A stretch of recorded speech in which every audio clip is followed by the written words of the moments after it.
নমস্কার, আমরা কথা বলছি সাইকিয়াট্রিক অসুখের সাইকোসিস নিয়ে বা সাইকটিক সিমটমস নিয়ে। সাইকটিক সিমটমসগুলো কি আমরা অনেক ক্ষেত্রেই দেখি আজকের দিনে পর্যন্ত। যখনই কোনো সাইকটিক সিমটমস মানুষের মধ্যে দেখতে পাওয়া যায় এবং মানুষ অসংলগ্ন আচরণ করে, কিছু ভুল কথাবার্তা বলছে, বা এমন একটা দূর থেকে দেখে মনে হচ্ছে যে মানুষটা যেন অন্য কোনো মানুষের সাথে কথা বলছে, কিন্তু দেখা যাচ্ছে যে তার সামনে বা আশেপাশে কেউ নেই। তো এক্ষেত্রে যেটা হয়, সেই মানুষটার অডিটরি হ্যালুসিনেশন হচ্ছে, মানে তার কানে কিন্তু বিভিন্ন মানুষের কথা আসছে এবং সেই কথার ভিত্তিতে তিনি তাদের সাথে হয়তো একটা কথোপকথন চালাচ্ছেন। কখনো দেখা যাচ্ছে রাগারাগি করছেন, একা একা বসে বসে রাগারাগি করছেন, একা একা চুপচাপ বসে থেকে হঠাৎ করে রেগে গেলেন। তো এই যে বিহেভিয়ারটা, এটাকে বলা হয় হ্যালুসিনেটরি বিহেভিয়ার। তার হ্যালুসিনেশনের ভিত্তিতে তার এই বিহেভিয়ারগুলো হচ্ছে। এবং আরও অনেক সাইকটিক সিমটমস আছে, তার মধ্যে একটা হচ্ছে ডিলিউশন, যেখানে মানুষের মধ্যে একটা বদ্ধমূল ভুল ধারণা জন্মায় কোনো একটা বিষয়কে নিয়ে, এবং অনেক তর্ক করেও সেটাকে কিন্তু কাউন্টার করা যায় না।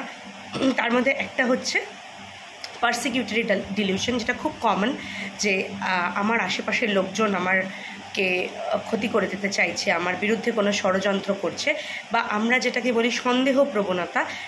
বাড়ির লোককে, আশেপাশের লোককে সেই মানুষটা সন্দেহ করছেন, বা হয়তো এরকম ক্লেম করছেন যে তাকে কেউ খুন করে ফেলতে চায়, তার পেছনে লোক আসছে, বাড়িতে হয়তো ক্যামেরা বসানো রয়েছে, তাকে সারাক্ষণ কেউ ফলো করছে। এই যে সিমটমগুলো, এই যে ডিলিউশনটা, এটাকে বলা হয় পারসিকিউটরি ডিলিউশন। এছাড়া অনেক ধরনের ডিলিউশন হতে পারে, যেমন একজন মানুষ ক্লেম করতে পারেন যে তার মধ্যে কোনো অলৌকিক ক্ষমতা রয়েছে, তার একটা কোনো সুপার পাওয়ার রয়েছে, ইত্যাদি ইত্যাদি।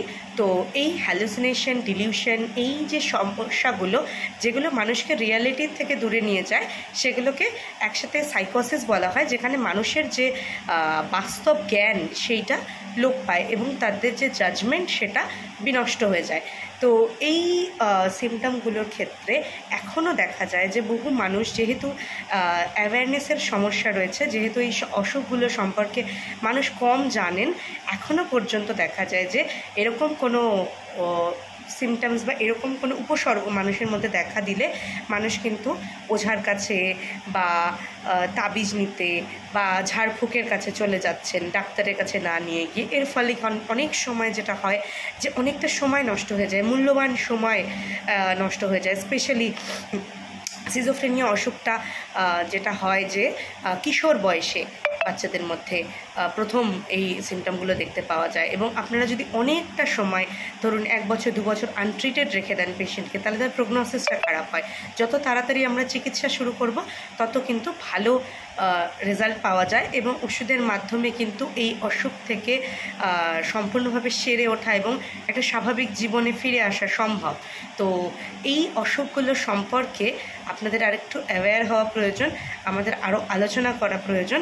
হ্যালুসিনেটরি বিহেভিয়ার, ডিলিউশন বা ডিসঅর্গানাইজড বিহেভিয়ার, একজন মানুষ সম্পূর্ণ অসংলগ্ন আচরণ করছেন, অনেক বেশি কথা বলছেন, অনেক বেশি রেগে যাচ্ছেন, এবং সে মানুষটা যেরকম নন তার থেকে বেশি অনেক সেলফ কনফিডেন্স দেখাচ্ছেন, নিজের সম্পর্কে বড় বড় কথা, বড় বড় ধারণা।